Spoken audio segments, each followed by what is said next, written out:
All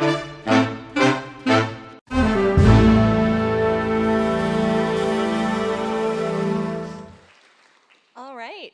Wow, in person, real people, what a concept. So it's so nice to be here. Again, I'm Sophie, and I'm out here from Brooklyn, but I actually used to live in San Francisco. I lived here for about 6 years, so it's really nice to be back. As we talked about, so this is me. And I'm currently the UX writing lead for The New Yorker at Condé Nast. I have the pleasure of leading a team of writers across publications. Before this, I was the first UX writer at InVision, which you might know for clerks' emails in your inbox. I was the first UX writer there, and before that, I worked at Lyft, again, here in San Francisco. The headquarters was actually right down the street from my favorite burrito spot. If you are looking for any other food recommendations, Taqueria Cancun is it. But enough about me, enough about carne asada. Today we are here to talk about UX writing. So we're going to cover a number of different things. We'll talk about what UX writing is, why it's important, and then we're going to dig into the nitty-gritty of how you can actually work UX writing into your design process. This is the main question that I always get is, how do you actually do this thing? We're going to walk away with some really tangible best practices that you can start applying to your work today, or at least when you get back from smashing.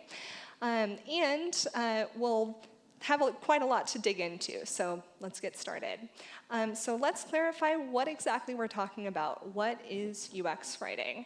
And I'll start with a heads up that I'm going to use the term UX writing because that's our title at Condé Nast, but some companies refer to us as content designers. This is kind of a shift within the industry that I think is really exciting. I think this term, content design, better kind of roots our work in the design work that it involves.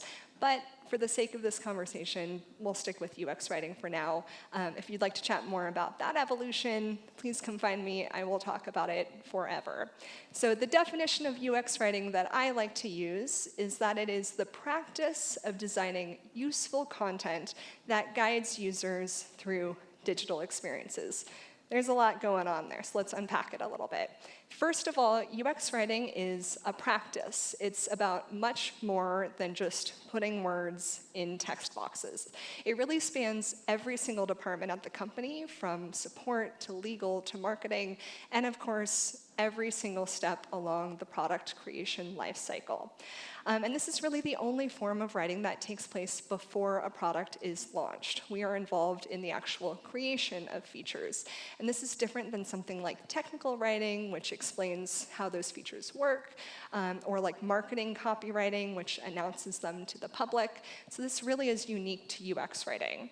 And of course, UX writing is focused on useful language. We're not selling. This isn't splashiness. It only comes into play when some of our visual cues, like motion or color, can't communicate the complexity of what's going on for the user. So we're really focused on helping them complete the task at hand. And of course, UX writing guides users. We're very user-focused, and it puts those users first. We're really helping them complete the action with minimal friction. So in other words, UX writing is a design discipline. It really helps the product and the user communicate with one another. Or in other words, it's basically product design through more of a written lens than a visual one. And I mentioned earlier that UX writing is different than things like technical writing and copywriting. So just to dig into that a little bit more, UX writers sit on product design teams. We work primarily in Figma, and we're focused on the designing of these features, whereas technical writers tend to sit closer to engineering, focused on documentation, and they're explaining what's in front of you. Copywriting normally sits in marketing, and does work within kind of the Google Suite, Google Docs, but it really announces these features to the public to drive adoption. So we all are word people, we're word nerds, but in different senses of the word. All right, so this is what UX writing is. Let's talk about what makes for good UX writing. And I like to explain this through something that kind of looks like Maslow's hierarchy of needs, or kind of like a food pyramid. I know it's close to lunch. where you need to accomplish each layer of the pyramid before you can get to the one above it. So at the very base level, of course, as we already spoke to, UX copy isn't UX copy if it isn't useful. You need to be able to justify every single character on the screen as being essential and providing value, especially because a lot of the time we're working with very limited real estate, especially on something like an Apple Watch or a phone screen. Next, that language must be clear. If you haven't achieved clarity, usually by asking a ton of questions of your PM or your developer, if anyone's ever worked with a UX writer, I feel like that's normally what you associate us with, is asking questions incessantly. But our job is to get through the weeds and understand that complexity so that we can explain that golden path, why users should care, and why they should accomplish that next step, so that they don't have to dig into all of the stuff going on the back end. So once your message is clear, you can start focusing on some of these next steps. Consistency is key here. This is very different from what your high school English teacher would say. Repetition is good. We are not pulling out our thesaurus every single day. If you use the word sign in on your first screen, every single button that completes that same action should use those same exact words, because in UX writing, a different word signifies a different action. So that repetition is really important there. And finally, concision. As I had mentioned, really important on these small screens. But the kicker there is that you can never sacrifice clarity for the sake of concision. Again, you have to maintain all of the other levels of the pyramid before you can kind of graduate up to the next one. At the very top, you see the word branded. And these are those moments that normally stick out the most to our users, but they really only work when you have that really solid foundation. So you think of maybe the Slack interface, the emojis that they've hidden throughout it. When we work on UX writing projects, oftentimes companies will say, I want to sound like Slack, or I want to sound like this other company. But if you're trying to insert a pun into a flow that hasn't achieved clarity or isn't useful in the first place, it's not going to hit. It's not going to resonate with any of your users. So that's what I normally describe in terms of good UX writing. Another example that I like to use pretty often is the difference between the Lyft app and the user app. And Uber app, excuse me. And this is because at this point, when you first open the apps, they're asking for the same exact thing. It's the same exact functionality. What is your destination? Where are you going? But the UX copy on this page is very different. So on Uber's end, it's very sleek, very direct, just like Uber. Also keeping in mind that Uber operates in a lot of different countries around the world. So it's very short because that probably makes translation a lot easier. Lyft, on the other hand, is much more verbose, much more playful, personable. We have that personalization of using the passenger's first name, this little quip. And they have much more content on the screen. Lyft only operates in North America, less translation to worry about. In addition to just those main bits of UX copy, the more you learn about UX writing, the more you realize that there is quite a lot of it on every single screen that you interact with. So you'll see all of the different decisions that are taking place on this screen. The decision to label the icons at the bottom of the screen using not only icons, but also words. On the Lyft side, the decision to format addresses in a certain way, the decision to use filler text or placeholder text within those form fields, even the decision to not put a period at the end of 1 minute is a UX writing decision. Yes, you're breaking a grammatical rule, but it's for the reason that you have very limited real estate, so you want to remove as much noise as possible. So as you go through your day-to-day, you see more and more screens, you realize how much UX copy exists on every single screen that you interact with. And that when that UX copy is removed from our day-to-day interactions, they're not only unusable, but also almost unrecognizable. And even when there is UX copy on the screen, when it's not done well, those products are similarly unusable. So when you interact with systems that are covered in jargon, or when you aren't sure whether cancel means that you're canceling the modal or the action, or when they're plastered in dark patterns, like this secondary text, "No, I don't eat healthy food." So there's a lot of opportunity here when it comes to writing good UX copy. And clearly, this is important. So usability, obviously important to every single product. There's a lot of power in great UX copy. There's also this great book called Because Internet by Gretchen McCulloch that I've been talking about incessantly lately. But she talks about how the internet has changed language faster than anything else in modern memory. And UX writing is really built for this new medium, where long-form writing just doesn't do. So on a phone screen, a sentence suddenly looks like a paragraph, and we don't have the space to be as verbose as we once were. So we're moving past just basic literacy, being able to understand the written word, and moving into a place where every single character needs to be chosen strategically and must drive action, which, of course, leads to better products when it comes to the digital product space that proactively anticipate user needs and reduce friction. And of course, this leads to better user experiences, which in turn creates more loyal users and fewer support tickets.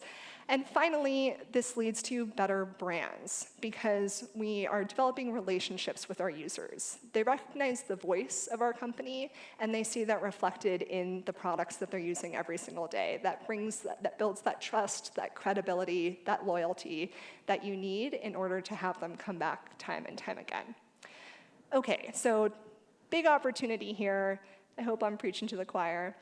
But now we can shift gears and talk about how you can actually put this into practice. So I'll start by going over an ideal design process. And I do think that it's important to note that we are not diving right into writing here. We're not talking about writing good words. We're talking about the very beginning of the entire product design process. So let's take a look at this classic example, Stanford D-School. I know a lot of our companies follow this in slightly different ways, use slightly different words, but we'll go with the classic version. So a lot of different teams, when they first start thinking about words, do something like this, where you've gotten through research, wireframing, prototyping, you get to the end of the process, and someone says, "Is this the right word? Is that what we should be saying there?" Ideally, yes, this technically works. You have words on the page, but you're leaving a lot of opportunity on the table. There's a lot that could have happened throughout the rest of the process. So once you start implementing actual UX writing as a practice, things shift, where language is considered early and often, and it's woven through every single step of the design process. Because honestly, a line of copy is rarely ever a line of copy. There's a wealth of context that can be gained from thinking about the words that you're going to use as you research and wireframe and polish. You can create a word bank as you are researching user needs. You can sketch with words instead of using lorem ipsum. So we'll talk about each of those phases in just a second when we dig into this sort of process in practice. Okay, so when we're looking at how this could work, I was trying to come up with an example feature that we could be designing. I don't know if it's just me, but over the course of the pandemic, I kept thinking it would be really nice if Zoom told me that I had worn the same shirt in this meeting the past 4 times I saw these people. So let's design that. Let's make it happen. And we'll walk through how you could think about copy in every single stage of that design process. So to put this into a how might we statement, how might we alert users that they're wearing that same shirt again before joining a Zoom call? And so this is kind of also like a job to be done. If I'm wearing the same shirt again, I want to be notified. So we have the ask. Now we can kick off our design process with this kind of empathizing stage. So this is where you're trying to understand your user need as much as possible. Where is your user coming from? What are they feeling? What do they need in order to move forward? And where should they want to go? At this step, you can also start thinking about the words that are involved in all of those answers. First up, of course, you're answering things like, what words are your users using when they're answering those questions? Do they call it a t-shirt, a uniform, an outfit? You can also take a look at a number of other resources if you don't have the ability to do this kind of generative research with your users. So support tickets are my favorite resource for this because you get to verbatim see what your users are saying. Looking at what your competitors are doing is also a great way to determine whether you should be sticking within an industry standard or if it's really worth going against the grain. And finally, of course, taking a look at what else your company is doing. If you, again, say you can snooze a notification in one place, you should probably do the same thing here. Again, that repetition is really key. So lots of opportunities to start building out your taxonomy or your vocabulary here. Next, you'll want to start defining the flow. So this is when you're starting to think about things like the user journey. What is the conversation that your users are having with the product at hand? And you can actually do this in a UX writing sense by literally mapping out that conversation. So this is one of my favorite ways to go about it. I learned this from Sarah Culver, who led Slack's UX writing team. She recently went over to Figma. So this next slide is hers. She literally drafted a conversation between the Slack interface and its users. And this use case is someone wanting to archive a bunch of channels at once. So you see that the interface needs some information. Which channels would you like to archive? And are there any that you'd like to exclude? So you're already getting a sense of those concerns that you can proactively solve for and build into that conversation. You can also get a sense of the right tone to strike here. What is the relationship between the interface and your user? Is it a bit professional or authoritative? Is it a bit more casual? So that you can start to build that into the language that we're using. All right, so let's apply this to this feature that I expect Zoom will be paying me for in the next few minutes. So we are alerting users, again, that they're wearing that same shirt again. What would this conversation look like? What questions and concerns would the users have, and how could we proactively solve for them? So this is what I came up with. Hey, bud, I think you wore that shirt yesterday. Do you have time to change now? And then your user might be 2 minutes late to stand up already. They don't have time to go quickly swap out their top. But they're requesting a snooze-like feature, so we're starting to anticipate those needs. A couple other things that stand out to me here, the tone. So this tone might be something like a college roommate, a friend who's not judging but is concerned about you. And there's also this flag where the user might want to be able to choose the amount of time that they're snoozing for. Maybe it's right after this meeting. Maybe they just want to dismiss this notification altogether. So we already have kind of a wealth of information to work with now that we're moving into the wireframing stage. We have our word bank, and we have this conversation to pull from. So at this point, I don't think lorem ipsum is quite as popular as it once was, but I think it goes without being said that wireframing is the most susceptible time to building in placeholder text, like lorem ipsum. But it really is your biggest opportunity to sketch with words. Sometimes I call this lo-fi copy, but you're basically doing the equivalent of wireframing with language.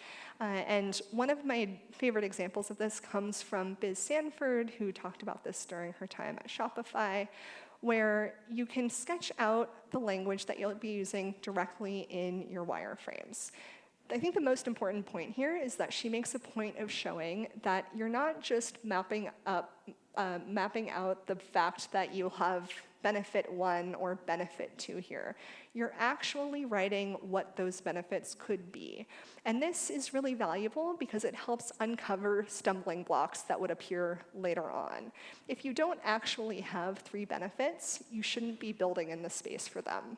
If you can't describe your pricing structure within the amount of space that you've set aside, that's going to need to be adjusted at this point.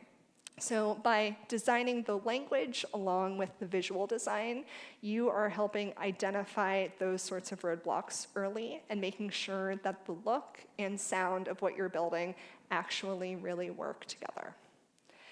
Okay, so giving this a go for our project here, we're pulling from the language that we got from our research, we're pulling from that conversation that we drafted, and we can start to think about basic headlines or key verbs or CTAs. Again, is not supposed to be perfect language, but we should get a sense of what exactly we're hoping to communicate here. So this is what I came up with. We have a few different options, and what we're looking for here is, are we building in the right amount of space for everything that we need to communicate? Do we need a headline like new alert, or is that just taking up space? How do we communicate the amount of time that you're snoozing for? Is that something that could fit into a CTA, or does that feel a little bit complex for something like a button? Or is it best to really break out that snooze option and build in a drop-down so that users have that additional functionality? By going through this exercise, you open up the conversation to determine whether or not that's even in scope before you get to the final phases of the design process where it might already be too late. So this avoids situations where you build in space for a headline, for example, new alert, when you don't actually need that space and that resource might have been better suited for investing in that snooze functionality.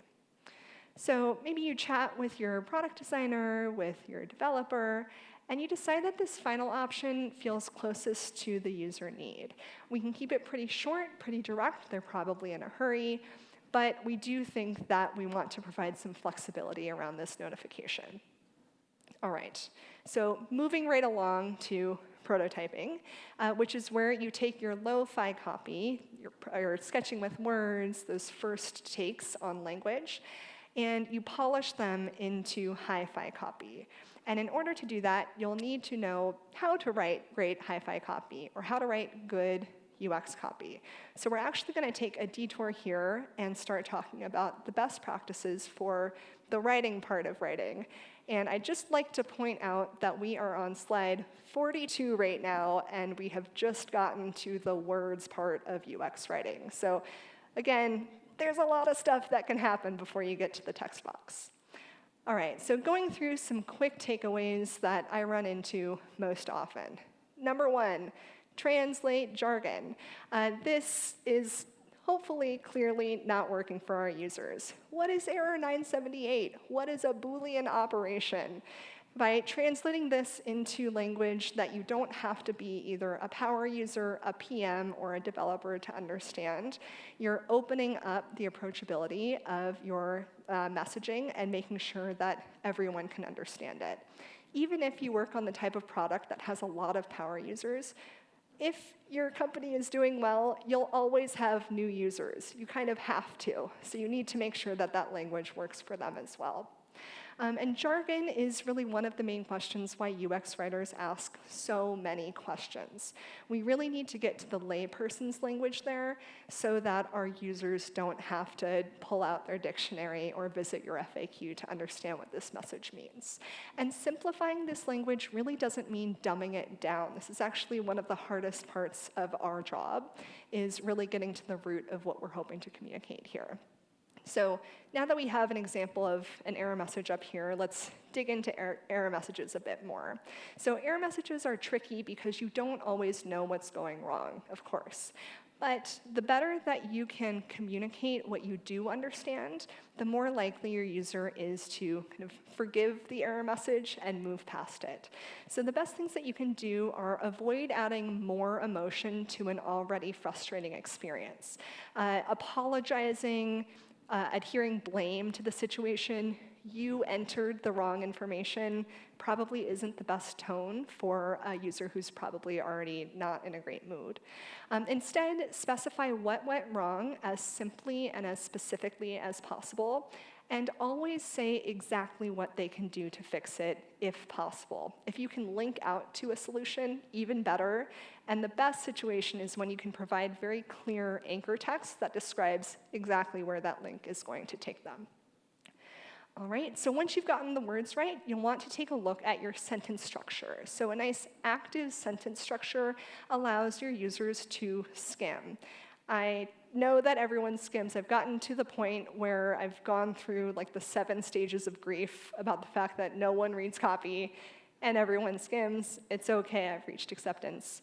So you want to structure your sentences so that even if your users only read the first 3 to 4 words, they generally get what's going on. Add your email address. Got it, I know what to type in this field. Versus your email address will need to be added. This is very passive language. Will need to be added. By whom? Where is it being added? There's a lot of kind of vagueness in that sentence. We're really trying to inspire our users to take action here, so really short commands tend to be the best way of doing it. All right, moving right along to punctuation. So outside of pretty standard pieces of punctuation like periods, I'd avoid getting too crazy with things like ampersands and semicolons. Ampersands look nice, but they draw the most attention to the least important word, which is and. Exclamation points also tend to bring quite a lot of emotion to your statement. So try to avoid them unless you have a truly incredible explanation. They can sometimes feel disingenuous or kind of like you're laughing at your own joke. With any other types of punctuation, my best advice is to avoid using them unless you can defend them to your grave. You are 100% certain that you're using them correctly, which is why semicolons make me a little bit nervous. M dashes too, especially when it's 2 hyphens side by side. This wouldn't be a UX writing talk without talking about capitalization. Can you guys tell I'm really fun at parties? Sentence case and title case are the 2 most common forms of capitalization, and people have feelings about them. The truth, though, is that one is not more right than the other in most cases. The best thing that you can do is be consistent. Sentence case is normally best for long phrases because title case causes your eye to jump up and down as you move to upper and lower case. It's also easier to implement because the only rule that you have to remember is to capitalize the first word and any proper nouns, and it's a little bit more approachable feeling. I think these are the reasons why sentence case is normally what you see in tech products, whereas title case carries a little bit more gravitas, it's a little bit more complicated to implement, but it really stands out and it's pretty good for short phrases. And on that note, in addition to being consistent, avoiding arbitrary capitalization is the other hard rule of capitalizing things. And it can be really hard to resist this, especially when it comes to naming. So when you've worked on a feature for months, your team is so excited about it, and you think, let's come up with a name. We can have a fancy proper noun, it's going to be so exciting. Capitalization isn't always right for features, especially if you're working on a common one like photo uploading or file sharing or folders. These are not proprietary offerings, and it's consistent with what you would see in other spaces. So the more important thing is to come up with a consistent term to refer to it that may not require its own proper noun. So to walk through an example of this being done well, this is a Help Center page from Facebook, and they have this term, trusted contacts. It's not capitalized, but it's used consistently. A trusted contact is basically like an emergency contact, not unique enough to deserve its own branding, but it is a concept that they'd like you to understand, so they've named it, they use it consistently. This differs from something like Dropbox Paper, which has a marketing campaign behind it. It has its own logos, its own imagery, its own identity. This deserves a proprietary name that's capitalized because it does actually have its own identity. It is meant to be unique. Okay, one last best practice when it comes to getting to that hi-fi copy, and we're getting back to that repetition idea. So again, this is speaking of consistency, making sure that we are using the same words throughout our flows. We most often see this in things like sign in versus login. So you can see on the left, we're using sign in, login as 2 words, and login as 1 word. Are these different actions? Is this login actually supposed to be a noun? What exactly is going on here?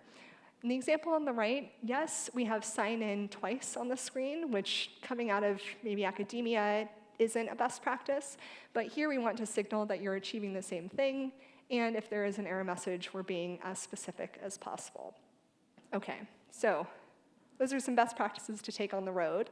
Now we'll get back to our process, to that prototyping step, and start applying these takeaways to our copy and see where we can get it when it comes to the hi-fi version. So remember, you'll want to think back to that pyramid, prioritizing clarity, concise messaging, consistency, and of course, making sure that everything that you are communicating is useful above all. Those branded moments only work with the strong foundation. And by the time you're done with it, every single word in your prototype should be useful and provide value. You can also think through the copy best practices, making sure that your copy is free of jargon, it's actionable, it's capitalized intentionally and consistently, it's punctuated simply, and it's helpful, especially in those error states. So let's put this to the test and see where we go. So I normally start by writing out a few different iterations of what that specific phrasing could look like. So using the format that we agreed on before, where we have this line of body text, a button, and the snooze feature with a drop-down, we can play around with some of the language that we had in our word kit. So we have, you wore that shirt yesterday, some different words for shirt, T, maybe capitalized, should this be a proper noun? And then we have a kind of aggressive version on the far right, that shirt again, leave me alone for 30 minutes. So we can play around with some tone here as well. Think back to that conversation that we mapped out and determine whether or not that feels right for maybe that good friend of yours, that college roommate. You can chat through it with your group of stakeholders, maybe touch base with support, make sure that this won't cause more questions than it's solving for, run it by maybe the marketing folks to make sure that this is consistent with what they would announce, and so on and so forth. And maybe after chatting through it, you agree that this option on the far left is most consistent with the research and the work, the user testing that you've done up to this point. And you can always build from here. Maybe you decide to rotate through many different versions of this copy, add some spice, but this is a really solid foundation to work off of. The final step that we'll cover today is that we're going to put this copy to the test. Another question that I get frequently is, how do you user test copy? So one version that I really enjoy is the highlighter test, where basically you hand the copy to your user and ask them to use different highlighters to note whether the copy at hand is helpful in green, so that's the copy that you want to keep. Confusing words in yellow, those are words that you'll need to adjust, but the overall content should be retained. And useless words are in red. Those need to go. So maybe we have a user take a look at this example here, and they note that we're using a second person point of view in the headline. You wore that shirt, but first person in the snooze feature. Remind me in. So a quick solve there would be to adjust remind me to snooze, which not only solves for the point of view, but it's also a little bit more concise. So we've retained the clarity, we've met the user need, and we're a little bit more concise as well. So win-win all around. So at this point, we should be feeling pretty confident in the language that we have here. It's been researched, it's gone through a few rounds of drafts, it's been tested, and we've made it all the way through the processes that we've mapped out from the start, from our initial research phases all the way through to lo-fi, hi-fi work, and testing. And of course, there are always plenty more steps beyond this phase. It feels like it never ends. You've got QA to make sure that all of those detailed decisions that you've made also make it into the final build. You're documenting your choices so that your marketing and support counterparts are using the same language that appears in the product. You're analyzing the metrics post-launch and iterating from there, and so on and so forth. I feel like the journey never really ends. But this should get us off to a good start. I'll have to save the rest for the next Smashing conference. But thank you for tuning in, and I'm excited to meet some of you over lunch.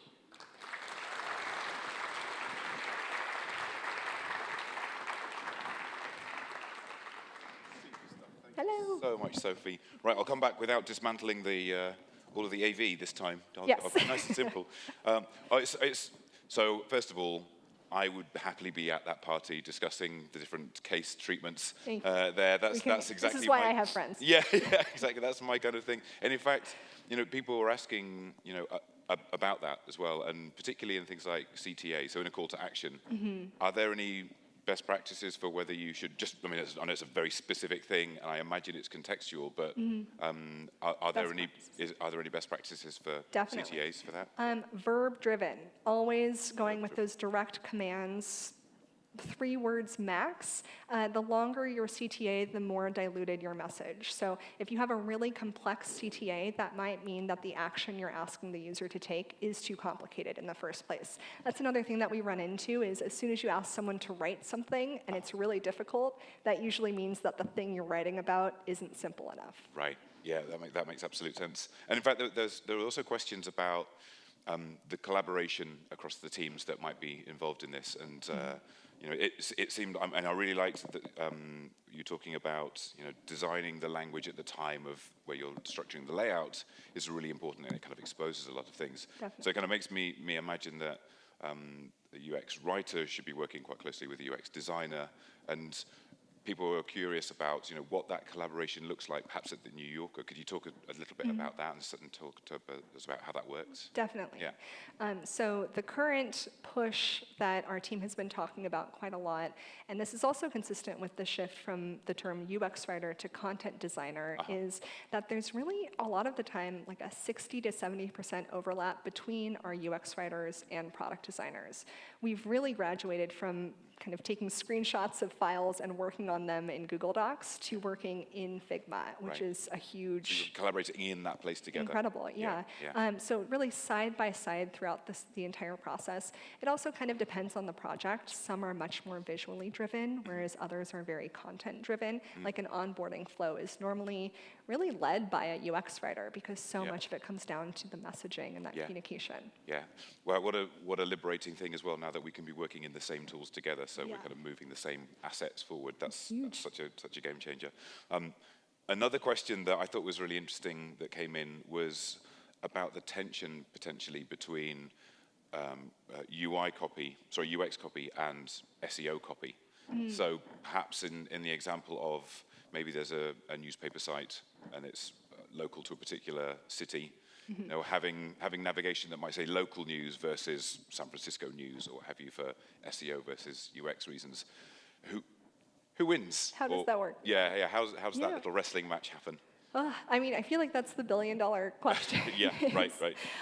You know, it really depends. I really feel like the key to that collaboration is getting everyone in a room together and understanding that ultimately, big picture, we all have the same goal, which is you would like what you're doing overall to succeed. And there are different kind of teams that need to be involved to make that happen. Sometimes, you know, visual design takes a bit of a back step in order for SEO to really do their thing. But we really try to make sure that we're balancing out the needs of those different teams. Yeah. I imagine that's such a delicate, delicate thing. It's tough. I also really enjoyed like the comparison of like different brands treating things slightly differently. And I guess brands have different tones as well. Like, and so are there any bits of advice or just kind of good bits of guidance for how? Well, Smashing is a good example. It's a very playful brand, and the language is very playful. Can it get too playful, or how do you stay within the boundaries of what is good for the user and is clear? Is there any guidance about that? Yeah, that's a great question. I actually tried to fit in a voice and tone section to this presentation, and it didn't fit. But that's almost an entirely different exercise. But I think the most important thing that you're not making up your voice and tone. It comes from a place of authenticity, and that's normally maybe your CEO, your founders, your users, the folks who kind of range in seniority at the team. What does this voice sound like? It's really kind of a research project in its own. I think when it comes to the quirkiness, there's kind of that scale of, okay, how weird do we want to get and what resonates? And for a lot of brands, it really works. You know, that is that moment that feels very human. But I think it really depends on the situation. You know, again, an error message or a lot of the time a screen that you're going to run into over and over and over again, that really quirky touch might get old. So it's so contextual. Oh yeah, I hadn't even thought about that. Just the fact that you're seeing that quirkiness over and over again. It's like, okay, we get it. Yeah, that's a really interesting one. I hadn't thought that way. Okay, well we're kind of sadly we're running out of time, but maybe one last question. Given that maybe many of us aren't lucky enough to work in an environment where we have someone dedicated to this. And so imagine it's the kind of thing that we can try and take on and imbue in like the roles of other people around the team. Right.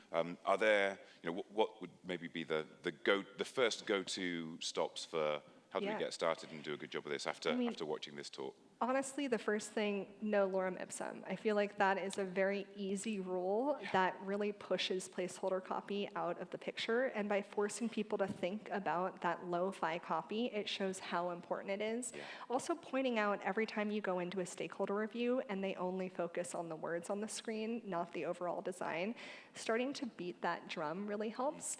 Honestly, the best thing that I've seen in terms of getting a UX writer on board is having a really good advocate in like a design director or someone like that who maybe has worked with UX writers at other companies and sees the value, but really hitting that drum beat and showing how much of an impact words can have on your business, maybe pulling some stats from other companies, can hopefully really make a difference. Brilliant.